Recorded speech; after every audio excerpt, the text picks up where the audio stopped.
liburan bareng. Saya sekarang nggak pernah liburan bareng. Makan bersama orang tua itu lesehan Jogja tuh Mas, dulu itu yang di Suhat itu, bapak, ibu, adik, sama kakak aku. Bapak sama ibu aku itu cerita-cerita tentang masa-masa mudanya itu kayak apa, cita-cita di masa mudanya Mas, ngapain aja, mereka dapat prestasi apa gitu Mas. Dan itu kumpul bersama keluarga terakhir aku bersama almarhum kakak aku Mas ini. Waktu ke kebun binatang Taman Safari, tapi itu nggak pergi sama ayah, cuman mama sama keluarga dari mama doang. Waktu di Lembang ke Gunung Tangkuban Perahu itu sama keluarga, bahkan keluarga besar, kayak ada pikiran kayak seneng banget itu. Tanggung jawab sama diri sendiri, tanggung jawab sama omongan sendiri. Misal aku bilang mau pulang jam segini, berarti aku harus nepati dan harus menanggung jawabkan apa yang aku bilang. Jadi aku harus ya kayak menepati janjiku sendiri gitu loh. Tanggung jawab sama omonganku sendiri itu hal paling kecil. Bisa menghargai waktu Mas. Pagi itu harus ngapain, siang harus ngapain, sore harus ngapain. Ya harusnya niru. Oh bapak aku kalau pagi itu gini, mangkas-mangkas rumput. Jadinya aku pun ya tetap menjalani itu sih Mas. Bisa menghargai waktu sih kayaknya. Selalu berbuat baik kepada siapapun. Soalnya kita nggak pernah tahu nanti di depan sana tuh bakal ada apa, sesuatu halang melintang, bisa aja dapat bantuan dari siapapun itu kalau kita selalu berbuat baik. Mau milih jurusan jangan ikut temen, ikut dirimu sendiri aja gitu. Sekarang ngerasain gitu, ya aku masuk jurusan ya pilihan sendiri sih, emang bener nggak nyesel gitu.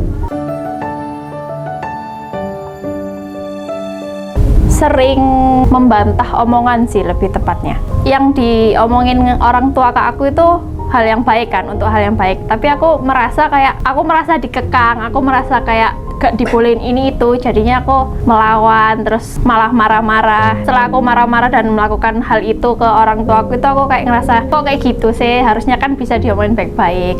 Pernah Mas, gak nurut omongannya gitu loh Mas. Bapak aku pernah ngelarang aku itu ke Semarang gitu sama teman-teman aku waktu aku SMP. Tiba-tiba HP aku satunya itu hilang, dicopet tuh Mas di Taman Sari gitu loh Mas, pas waktu berkumpul-kumpul. Dan waktu itu aku pun sadar, kok nggak ikut saran dari bapak aku, kok harusnya liburan ke sini. Aku menyesali gitu sih Mas. Pernah mama ngomong apa tapi nggak didengerin, terus malah besoknya kayak nyesel gitu karena nggak ngelakuin apa yang dibilang sama mama.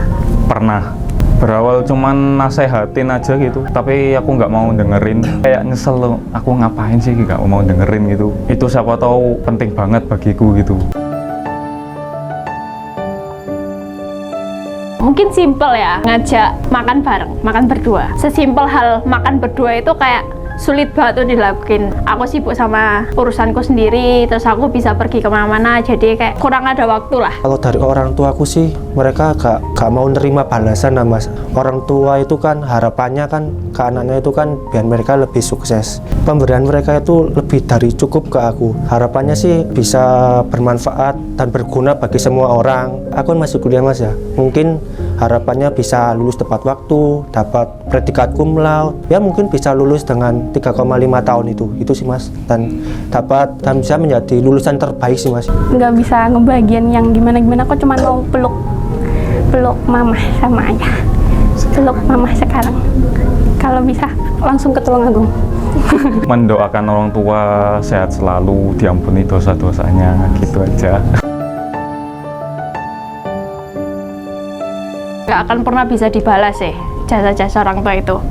Cuman mungkin aku bisa membuat orang tua aku senang. Misalnya IPK aku bagus, aku bisa lulus tepat waktu, bisa mandiri, mungkin sedikit-sedikit membantu uang jajan aku cari sendiri dan lain-lain gitu. Salah satu hal yang buat mamaku bangga itu karena aku anak perempuan satu-satunya di keluarga. Nah, kayak mamaku itu selalu membangga-banggakan anaknya yang perempuan ini karena katanya tuh cantik, nurun mama dari muda, bla bla bla bla gitu.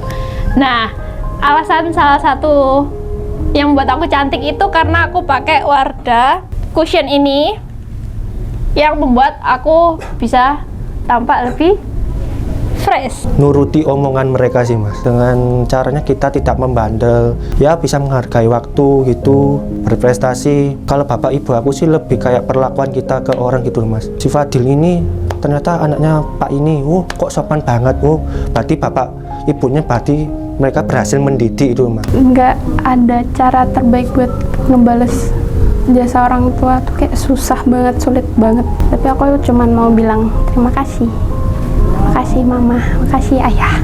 Membalas jasa dengan ketika saya sukses. Amin ya rabbal alamin. Orang tua ini adalah tiada bernilai bagi kita, bagi apapun.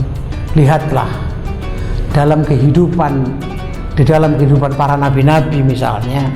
Ingatlah kisah Nabiullah Ibrahim. Nabi Ibrahim ini ayahnya bernama Azar. Azar ini seorang penyembah berhala yang tidak bertauhid sama dengan Nabi Ibrahim. Tapi Nabi Ibrahim mengatakan, imannya tidak sama denganku untuk beriman kepada Allah Subhanahu wa Ta'ala. Tetapi sebagai seorang anak, aku akan menghormatinya karena ia adalah orang tuaku. Orang tua, ayah dan ibu kita, itu setidaknya bagian tubuh mereka itu menjadi bagian tubuh kita. Makanya kalau mereka sakit, jangan diserahkan sepenuhnya kepada dokter atau perawat untuk merawat, tapi eluslah tangan anak itu memegang tangannya. Tangan ayah dan ibu itu adalah bagian dari tubuh kita. Apalagi seorang ibu, kita pernah berada di dalam rahimnya, maka bagian tubuh yang pernah bersatu dan bersamaan itu akan menjadikan sebuah kesembuhan, akan menjadikan obat yang lebih luar biasa dari obatnya para dokter dan perawat.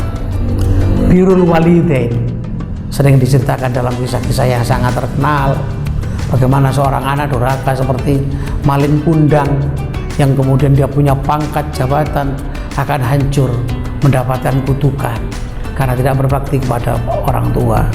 Makanya jadilah kamu orang-orang yang sukses dengan orang yang terinspirasi bahwa birrul walidain, bertakwa kepada Allah Subhanahu wa Ta'ala, itu diajarkan oleh Nabi Muhammad, berbakti kepada orang tua dan meneruskan silaturahmi yang akan mereka lakukan kepada saudara-saudaranya. Maka resep paling penting bagi kamu yang masih remaja, laki-laki maupun perempuan, jika kamu punya seorang calon yang akan menjadi calon suamimu atau calon istrinya, selidiki biografinya, bagaimana hubungan mereka dengan orang tuanya. Kalau mereka menghormati orang tuanya, kalau mereka adalah anak-anak yang mencintai orang tuanya dengan baik, maka niscaya mereka punya kasih sayang yang baik untukmu menjadi pasangan hidupmu.